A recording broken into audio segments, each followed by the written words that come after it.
morning, everyone. I was actually listening to, thank you very much. I was listening to Andy, and it was actually a really interesting talk just about how to use the influences about how to actually make your marketing strategy work harder for you.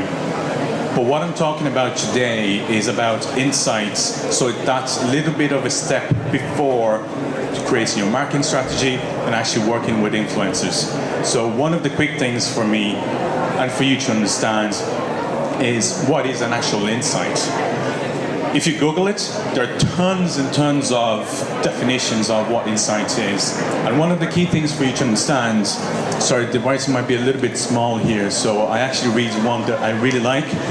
It's on the psychologist side. It's an understanding of relationships that sheds light on or helps to solve a problem.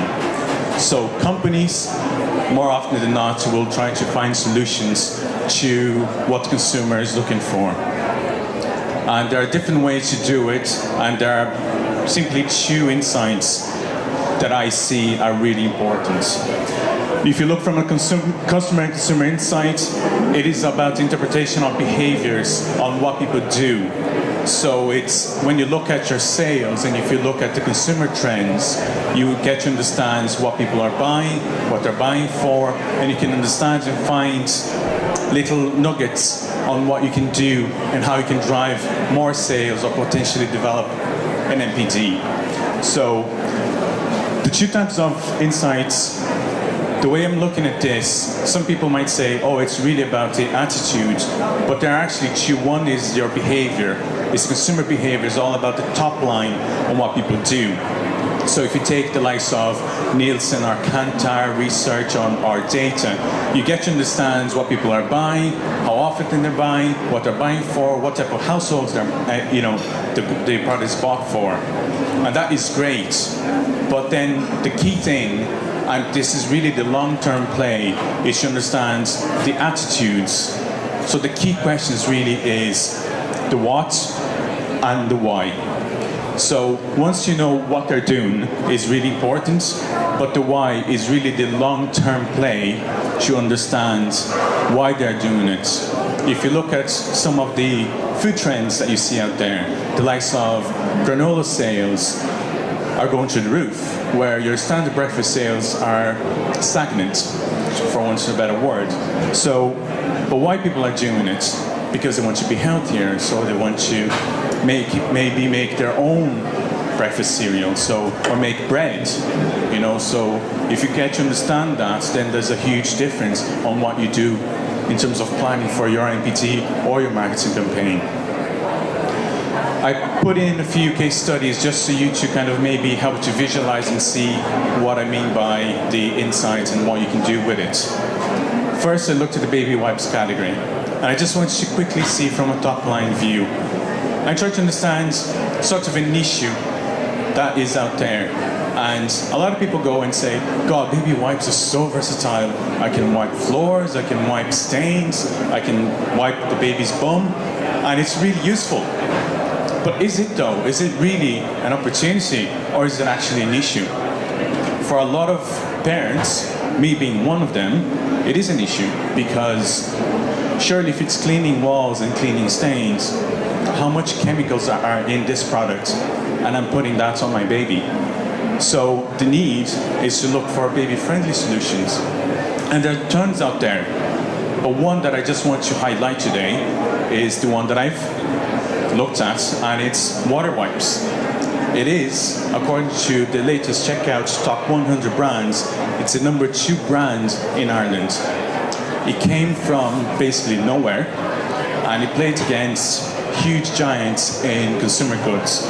So it's against Johnson's, it's against Pampers, it's against P&G. So to actually take over some of these big players, worldwide players, it's a huge ethos, a huge kudos on this, because on a really good product that they were able to identify something. And if you actually look at their TV ads, the last one that they have on since last year, it was about a mom trying to wipe a crayon off a wall, and it wouldn't come off.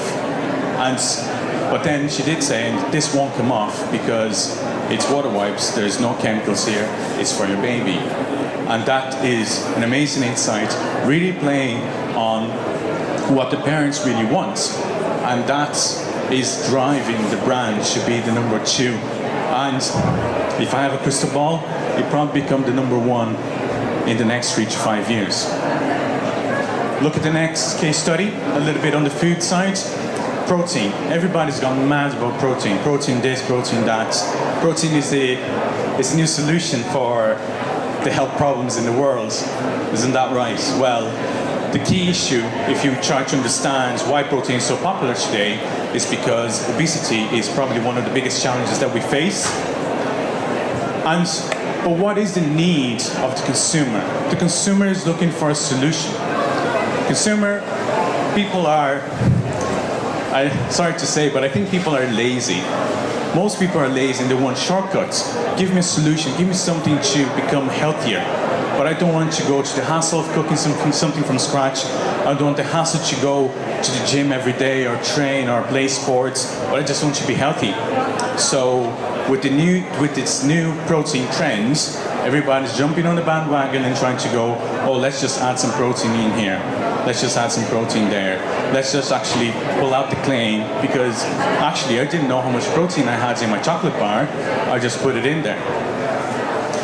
If you look at the results, you have this massive wave of protein products, and then for you to understand on this trend and to place your company to see, well, am I too late on this wave of protein, or is the market already saturated, or is there an opportunity, a niche product for me? Because I say, even if you walk around here today, you probably find 10 or more products that are all about protein. Protein balls, protein bars, protein snacks. So is it too late, or is there a niche for you?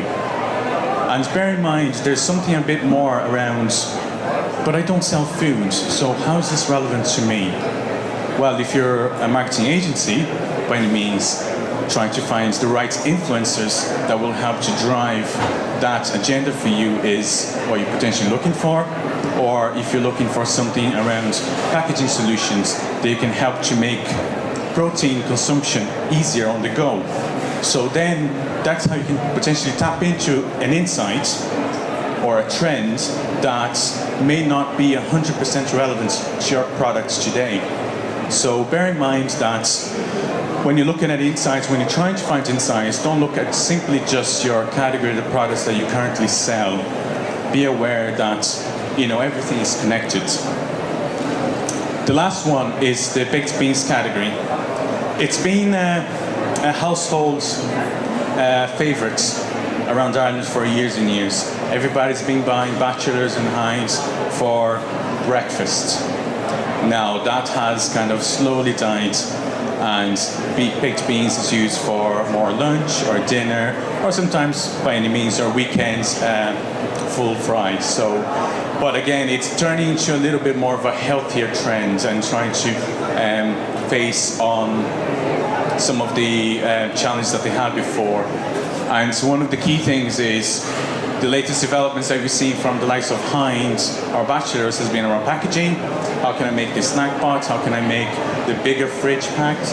They've been fantastic. They've been phenomenal in terms of performance, and that is great by any means. But that's you grow your business, but you grow slowly, and it's only a short-term gain. To understand what is the long play, and this is around the attitude, is okay, so I can make a bigger pot, I can make a smaller pot, it's easy on my production line.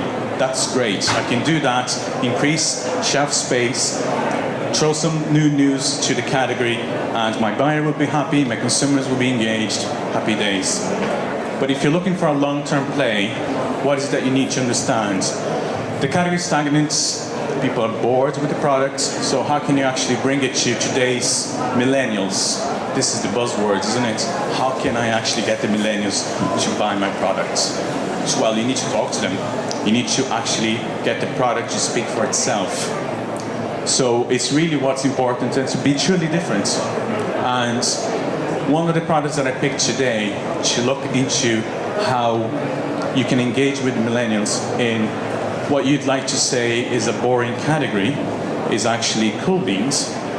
they have been extremely successful in Ireland, and they're actually now exporting to the UK. So they're in Waitrose, and they're selling well over 200 stores in the UK. This is a success story that came from nowhere, came from, again, against massive players for the likes of Bachelors and Heinz, and they're now a really big player from a millennials point of view.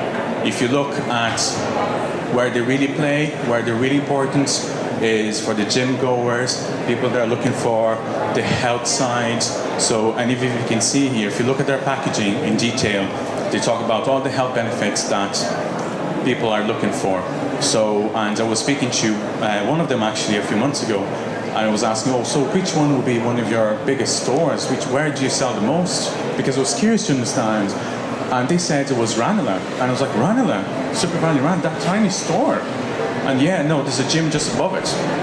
So people just, after the gym, they want something quick, they go in and grab a pack of cool beans because you're talking to them. The millennials really relate to the product. And this is what I'm trying to say in terms of the attitude side, because they want, if you're engaging with millennials, you need to understand exactly what they're looking for. And this will then be transformational to your business. So you've done your desk research, you actually engaged with some of your consumers, and you landed this amazing insight. So you're ready for world domination. Are you ready for world domination? Well, there are a few things that you need to bear in mind, and you need to ask yourself, and you be really true to yourself. Now, it's only 10 minutes or 15 minutes, and we could have a huge list of questions to go through. But for me, it's more about 3 questions that you need to bear in mind. So, is the opportunity really worth going after? Well, first, you need to understand how big really is the opportunity. So, one thing to understand is, what is the market size? Okay, let's just take millennials for an example. We're talking about however many, nearly 1 million people in Ireland alone. That's a big market. Well, if I could get into them and really make something really great like Cool Beans have done, I can really tap into that. Well, bear in mind, there's also the export markets. There's also, everything's connected, as I said today. If you look at sales online, you can also reach millennials outside. But bear in mind, it is much harder to do that. But again, don't be constrained to the size of Ireland alone, but also bear in mind if the market is growing or not. If you're looking for an aging population, then maybe there's something there, because globally, that's one of the biggest trends and challenges. So if you're providing products for the aging population, then you have a huge opportunity, because it will just continue to grow. So try to think ahead and see what the future lies. If you think your projections are tight today, look at how much the market is going to grow, and then that's potentially how you see the opportunity. The next one is about how quickly can you actually create your solution. So you might find, oh, this is an amazing insight, I really can tap into that, but if you're to create that, how long is it going to take? 6 months? 2 years? 2 years, is that timeline good enough for you to tap into that opportunity, or would you miss the boat? So you need to take those things into account, and if it's a really big opportunity, if question 1 was, the opportunity is huge, we can't miss that, then it's about trying to understand within your company structure and resources, what is it that you need to do to turn this around as quickly as possible so you can make this happen within the right timelines. Sometimes being the first to market might be a challenge because you're teaching consumers something new, but if you're at the back of someone that has already started, you can make it better, and then you can correct the mistakes that they have done and provide a better solution. So sometimes coming second isn't always a bad thing. So it's really important to understand what is the timing and how quickly you can bring it to the market. Last question for me is really, how does this insight fit with your brand and your company? especially when you look at your strategy. If your strategy is around potentially then again targeting the millennials, then that's great. But if it's nothing to do with that, then you really need to think twice. And again, when I talked about the packaging solutions, if there's something around that fits within that trend, then don't ignore it. Go and talk to the producers and understand, well, I found this on my research. Does it tie in with yours? And if it does, then there's something that you can work collaboratively and actually really deliver something interesting. So it's really important to understand what it is that you can do and work together with other companies. But you have to be sure that it fits with your company strategy. There's nothing wrong with creating something completely different and people get confused, and that is only going to be damaging to your brand. So remember that. So it's really important to fit in, and if it's really important, you can always create a new brand. One last thought I'm just going to leave here with you today is great people do things before they're ready. So you might think, oh, we don't have the capability, we can't do this. So many people can, and it's really important that you can bear that in mind. But a little twist on that is great companies do things before their consumers are ready. So when you bring something new and innovative, people go, oh, God, I never thought of that. That's brilliant, thank you very much. So it's really something to be aware. And again, looking at long-term play, it's really important to be there ahead of everyone else. Thank you.